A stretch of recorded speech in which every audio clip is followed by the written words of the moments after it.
तो hello guys, welcome to my YouTube channel. आपका स्वागत है the fragrant flower blooms with dignity episode 2 के अंदर। एपिसोड 2 स्टार्ट होता है। रेंतारो कहता है उसने कभी नहीं सोचा कि कारुको किक्यो स्कूल में पढ़ती है। सभी स्कूल आ जाते हैं। उसामी गुस्से से रेंतारो को बताता है कि आज फिर किक्यो स्टूडेंट रास्ते में उसे घूर रही थी, मैं इससे परेशान हूँ। उसामी फेंकता कि उसकी पहली पसंद चिदोरी नहीं थी। तभी साकू कहता है कि तुम्हें सिर्फ ये स्कूल ही एडमिशन दे रहा था, दूसरे स्कूल नहीं। उसामी कहता है तुम्हारी बकवास बंद करो। साकू कहता भाई तू इतनी एनर्जी कहाँ से लाता है। हयातो बताता कि किक्यो स्टूडेंट उन्हें भी घूर रही थी। साकू बताता कि किक्यो में रिच गर्ल्स पढ़ती है, दूसरी ओर चिदोरी स्कूल में बेवकूफ पढ़ते हैं। ये दोनों स्कूल एक दूसरे से बहुत अलग है। उसामी हयातो से बहस करता। तभी साकू रेंतारो से कहता तुम्हें कुछ हुआ है, तुम हमारी बातों पर ध्यान नहीं दे रहे। उसामी बोलता कि तुमने कहा था तुम्हारा सर दीवार से टकराया था। हयातो रेंतारो से कहता तुमने पर्दे क्यों लगाए, इन्हें ऐसा देखना अजीब है। ये सुनकर रेंतारो सोच में पड़ जाता।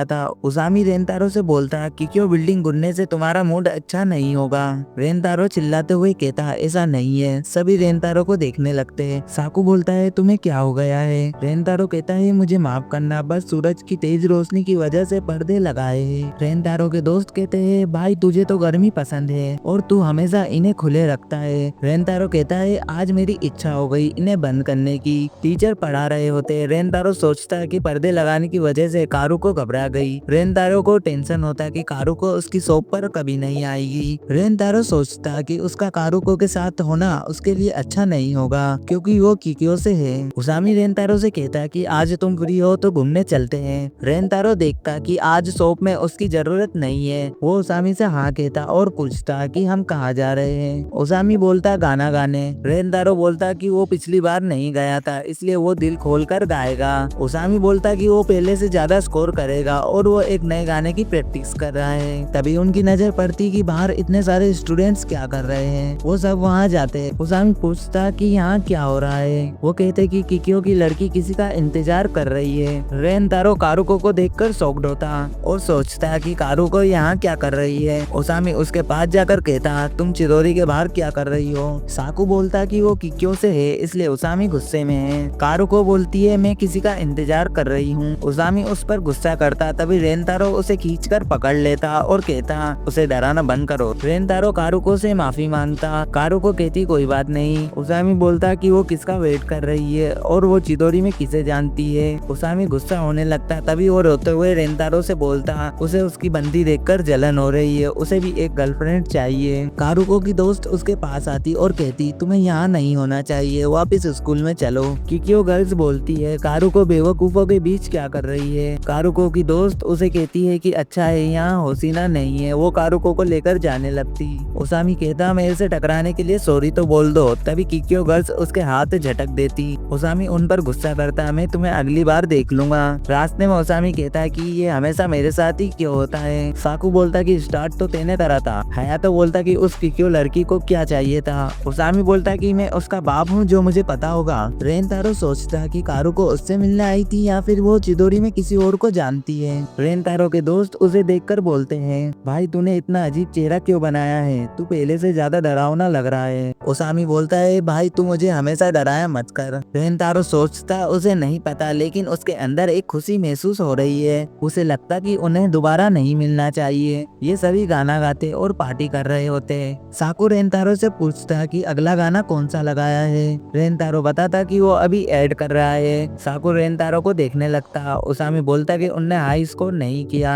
तभी साकू बोलता कि रेंतारो तुम्हें कुछ हुआ है। हयातो भी कहता तुम आज अलग बर्ताव कर रहे थे। साकू रेंतारो से बोलता कि तुझे कोई टेंशन है तो तू हमें बता सकता है, तेरी ये चोट गलती से नहीं लगी है। रेंतारो सोच में पड़ जाता कि उसे अपने फ्रेंड्स को बताना चाहिए या नहीं। वो कारुको के बारे में कैसे कहे, ये हमेशा किक्यो को बुरा कहते हैं और उनसे नफरत करते हैं। रेंतारो बोलता है कुछ नहीं मैं ठीक हूँ। उसामी बोलता कि कुछ भी बात हो तू हमें बता सकता है।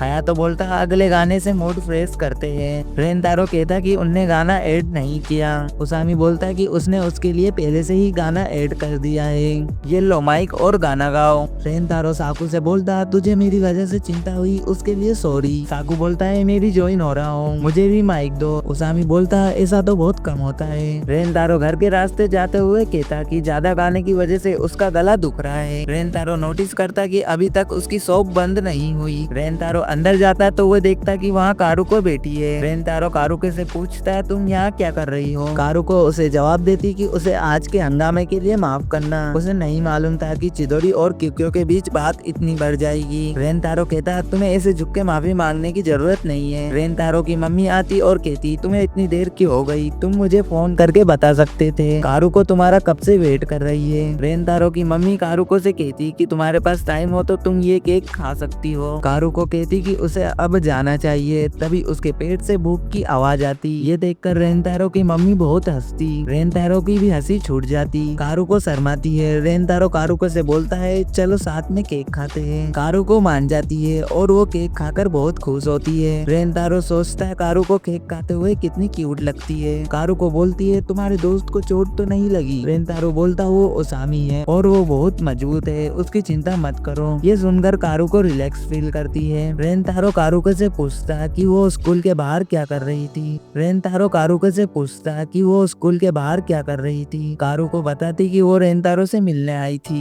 ये सुनकर रेंतारो के दिमाग के पर्दे हिल जाते हैं। कारुको बोलती कि वो आगे से ऐसा कुछ नहीं करेगी और वो सॉरी कहती है। रेंतारो कहता है ये तुम्हारी गलती नहीं है, मेरे क्लासमेट ने शुरू किया था। रेंतारो के मुंह से निकलता कि वो कारुको को देखकर बहुत खुश हुआ था। रेंतारो शर्माने लगता, वो माफी मांगता और कहता मैं अपने शब्द वापस लेता हूँ। तभी कारुको के मुंह से निकलता शब्द वापस मत लो। ये दोनों लाल हो जाते और शर्माने लगते हैं। ये खामोश रहते हैं। रेंतारो माइंड कहीं और करने के लिए कहता चलो केक खाते हैं। कारुको बोलती है ठीक है। रेंतारो घबराते हुए बोलता उसने सोचा कि तुम शॉप पर कभी नहीं आओगी। कारुको पूछती ऐसा क्यों। रेंतारो कहता तुम किकियो से हो और मैं चिदोरी से हूँ, मुझे लगा ये जानकर तुम मुझसे मिलना नहीं चाहोगी, मेरे साथ रहने से कुछ अच्छा नहीं होगा। तभी कारुको बोलती कि उसे बहुत खुशी हुई थी कि तुम चिदोरी से हो। कारुको गुस्सा होकर वहाँ से जाने लगती। तभी रेंतारो कारुको को आवाज देता। कारुको कहती मुझे लगा तुम्हें जानने का ये अच्छा मौका था। वो केक के लिए थैंक्स बोलकर वहाँ से चली जाती।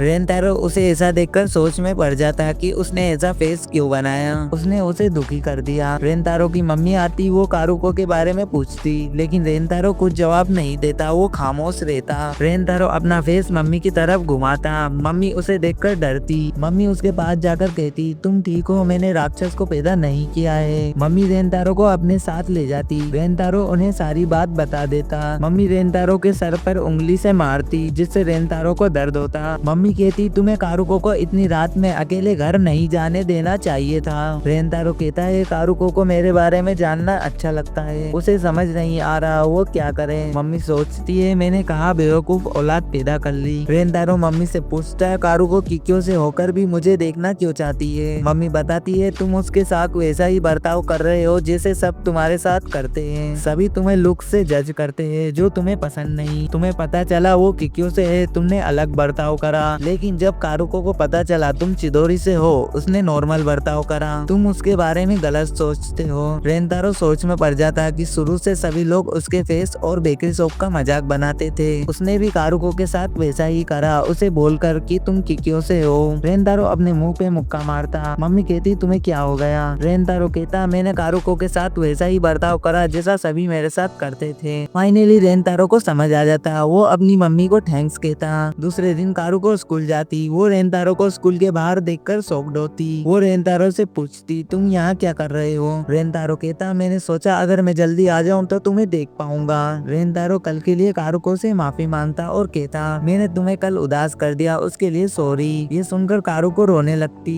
रेंतारो कहता तुम्हें क्या हुआ। कारुको थोड़ी इमोशनल होके कहती मैंने उस टाइम ऐसा फेस बनाया था जो सच में थोड़ा एम्बैरेसिंग था। हाँ मैं उदास थी लेकिन वो मेरी थोड़ी सेल्फिश फीलिंग्स थी और बिना कुछ बोले मैं वहाँ से चली गई जिससे तुम और टेंशन में आ गए, मुझे ट्रूली सॉरी बोलना चाहिए। रेंतारो कहता है अरे ऐसा मत बोलो। कारुको मुस्कुरा कर कहती तुम बहुत अच्छे हो। रेंतारो उसे देखकर सोचता है ये हमेशा से साफ दिल की रही है तो मुझे भी ऐसा ही होना चाहिए। फिर वो कारुको से कहता है देखो जब मेरा चिदोरी दोस्त किकियो की बुराई करता था ना तो मैं ज्यादा ध्यान नहीं देता था, मुझे लगता था कि बस हमारे स्कूल एक दूसरे से नफरत करते हैं, लेकिन जब सोचा कि कोई तुम्हारी बुराई करेगा तो मुझे बिल्कुल पसंद नहीं आया। मैं परेशान हो गया और सोचा अगर तुम मेरे साथ रही तो मैं तुम्हें खतरे में डाल दूंगा, इसलिए मैं रुक गया। प्लीज मुझे वो वर्ड्स वापस लेने दो जो मैंने पहले बोले थे, मुझे माफ करना। मैं अपने स्कूल के रिवलरी में इतना फंस गया था कि तुम पर ध्यान ही नहीं दिया। जब मैं तुम्हारे साथ था मैं एक्चुअली हैप्पी था। कारुको अपने आंसू पोंछती है और सॉफ्टी बोलती है मैं अब ठीक हूँ, तुम्हें टेंशन हुई उसके लिए सॉरी। फिर वो थोड़ा प्लेफुल तरीके से इंट्रोड्यूस करती है मैं कारुको हूँ और तुम रेंतारो हो। चिदोरी और किक्यो का यहाँ कोई रोल नहीं है क्योंकि मुझे तुमसे ही मिलना है और तुम्हें ही जानना है। फाइनली ये सुनकर रेंतारो के दिमाग का स्विच ऑन हो जाता। वो अपने आप को समझाता है कि पहले वो गलत था। वो इस बार कारुको का नंबर भी ले लेता है और उसे मैसेज करके पर्दे लगाने के लिए सॉरी बोलता है। रेंतारो सोचता है कि उसके पास अभी बहुत टाइम है। रेंतारो अकेला बैठा होता वो सामने देखता है और वहीं कारुको खड़ी होती है। इस बार रेंतारो पर्दे नहीं लगाता, वो कारुको को हाय कहते हुए देखता रहता। रेंतारो अपने मन में सोचता है मैं भी कारुको को और अच्छे से जानना चाहता हूँ। और बस गाइस यहीं से इन दोनों की क्यूट केमिस्ट्री स्टार्ट हो जाती है और इसी के साथ ये एपिसोड खत्म होता। तो गाइस वीडियो अच्छी लगी हो तो लाइक कर देना और ऐसे ही एनीमे एक्सप्लेन देखने के लिए चैनल को सब्सक्राइब कर लेना। और मैं आपसे मिलता हूँ नेक्स्ट वीडियो में, तब तक के लिए take care and good bye.